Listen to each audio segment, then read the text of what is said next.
আকাশবাণী কলকাতা। স্থানীয় সংবাদ পড়ছি নমামি বসুরুদ্র। সমগ্র জাতি আজ সংসদ হামলায় নিহত নিরাপত্তা কর্মীদের প্রতি শ্রদ্ধা নিবেদন করছে। রাষ্ট্রপতি দ্রৌপদী মুর্মু এবং প্রধানমন্ত্রী নরেন্দ্র মোদী বীর শহীদদের প্রতি শ্রদ্ধা জানিয়ে বলেন, তাঁদের এই নিঃস্বার্থ আত্মত্যাগ গোটা দেশ চিরদিন মনে রাখবে। এদিকে লোকসভায় আজ সংবিধানের ৭৫ বছর পূর্তি উপলক্ষে বিশেষ আলোচনা শুরু হয়েছে। বিদেশমন্ত্রী ড এস জয়শঙ্কর বলেছেন, ভারত আশা করে যে বাংলাদেশ তার নিজের স্বার্থে সংখ্যালঘুদের নিরাপত্তা সুনিশ্চিত করবে। লোকসভায় আজ তিনি বলেন, বাংলাদেশের সংখ্যালঘুদের ওপর একের পর এক আক্রমণের ঘটনায় ভারত চিন্তিত এবং সেদেশের কর্তৃপক্ষের নজরে বিষয়টি আনা হয়েছে।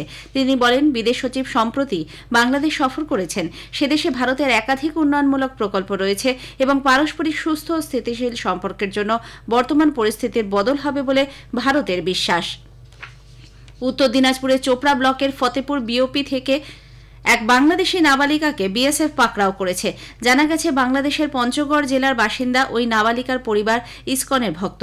শুধুমাত্র এই অপরাধেই তাকে বাড়ি থেকে তুলে নিয়ে যাওয়ার লাগাতার হুমকি দেওয়া হচ্ছিল বলে অভিযোগ।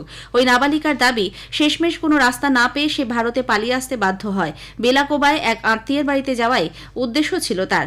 সীমান্তরক্ষী বাহিনী এরপর রাতেই তাকে জেলা শিশু কল্যাণ সমিতির মাধ্যমে হোমে পাঠানোর ব্যবস্থা করে। নিয়োগ দুর্নীতির তদন্তে ইডির মামলায় আজ সুপ্রিম কোর্টে জামিন পেয়েছেন রাজ্যের প্রাক্তন শিক্ষামন্ত্রী পার্থ চট্টোপাধ্যায়।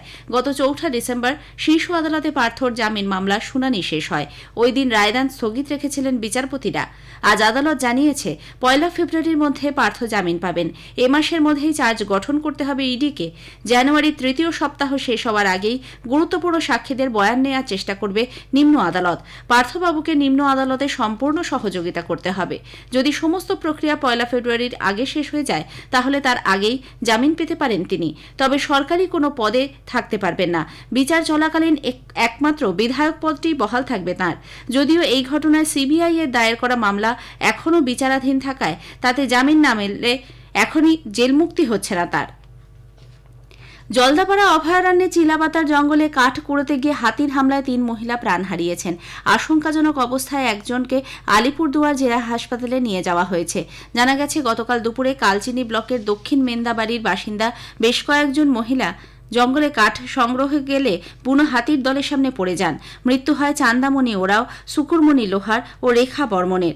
আশঙ্কাজনক অবস্থায় আলিপুরদুয়ার জেলা হাসপাতালে ভর্তি নিমা চারোয়া। তার অবস্থা সংকটজনক হলেও স্থিতিশীল। খবর পেয়ে ঘটনাস্থলে যান জলদাপাড়া বন বিভাগের বনাধিকারিক এবং জেলা পরিষদের সভাধিপতি। টালিগঞ্জে গল্ফগ্রিন থানা এলাকার গ্রাহামস রোডে আজ আবর্জনা থেকে এক মহিলার কাটা মুন্ডু উদ্ধারের ঘটনায় তীব্র চাঞ্চল্য ছড়িয়েছে। ভ্যাটের মধ্যে প্লাস্টিকে মোড়া মুন্ডুটি পড়ে থাকতে দেখে স্থানীয় বাসিন্দারা পুলিশে খবর দেন। পুলিশ কুকুর এনে তদন্ত চালানো হচ্ছে। ডিসি এসএসডি বিদিশা কলিতা জানিয়েছেন, মহিলার পরিচয় এখনও মেলেনি। দেহের বাকি দেহাংশের জন্য শুরু হয়েছে তল্লাশি। বিনা বাধায় উত্তরে হাওয়া প্রবেশ করায় রাজ্যে তাপমাত্রার পারদ নিম্নমুখী। পশ্চিমের জেলাগুলিতে শৈত্যপ্রবাহের সতর্কতা জারি করেছে আবহাওয়া দপ্তর। পুরুলিয়া, বাঁকুড়া, পূর্ব পশ্চিম বর্ধমান ও বীরভূমে আজ ও আগামীকাল 2 দিন শৈত্যপ্রবাহের হলুদ সতর্কতা জারি করা হয়েছে। রাজ্যের বাকি অংশেও তাপমাত্রার পারদ বেশ কিছুটা নামতে পারে। কলকাতায় আজ সর্বনিম্ন তাপমাত্রা স্বাভাবিকের 2.1 ডিগ্রি কম 14 ডিগ্রি রেকর্ড করা হয়েছে। সর্বোচ্চ তাপমাত্রা 24.2 ডিগ্রির আশেপাশে ঘোরাফেরা করার সম্ভাবনা। দার্জিলিং পাহাড়ে তাপমাত্রা নেমেছে 1 ডিগ্রিতে। সমতল এলাকায় রাজ্যের সবচেয়ে শীতল পুরুলিয়া। সেখানে সর্বনিম্ন তাপমাত্রা রেকর্ড করা হয়েছে 7.4 ডিগ্রি সেলসিয়াস। শীত আরও বাড়তে পারে বলে জেলার মানুষের ধারণা। সন্ধ্যের পর থেকেই হাড় কাঁপানো শীত মালুম হচ্ছে। সকালের দিকে থাকছে ঘন কুয়াশা।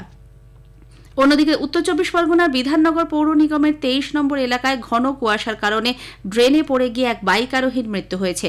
সঞ্জয় সরকার নামে জগৎপুর এলাকার বাসিন্দা আজ ভোর রাতে কাজ শেষে বাড়ি ফিরছিলেন। কুয়াশার কারণে রাস্তা দেখতে না পেয়ে ড্রেনের মধ্যে বাইক নিয়ে পড়ে যান তিনি। কিছুক্ষণ সেখানে পড়ে থাকার পর স্থানীয়রা উদ্ধার করে বিধাননগর মহকুমা হাসপাতালে নিয়ে গেলে সেখানেই তার মৃত্যু হয়। পূর্ব মেদিনীপুরের নাড়ুয়া ভেলায় 2022 সালে বিস্ফোরণের ঘটনায় মূল অভিযুক্ত তৃণমূল কংগ্রেস নেতা মানব পড়ুয়ার কাঁথির বাড়িতে আজ তল্লাশি চালায় জাতীয় তদন্তকারী সংস্থা এনআইএ। মানবকে এর আগে এই ঘটনায় এনআইএ গ্রেপ্তার করেছিল। এখন জামিনে মুক্ত আছে সে। ঘণ্টা 5 তল্লাশির পর বেশ কিছু নথিপত্র নিয়ে আধিকারিকরা ফিরে গেছেন।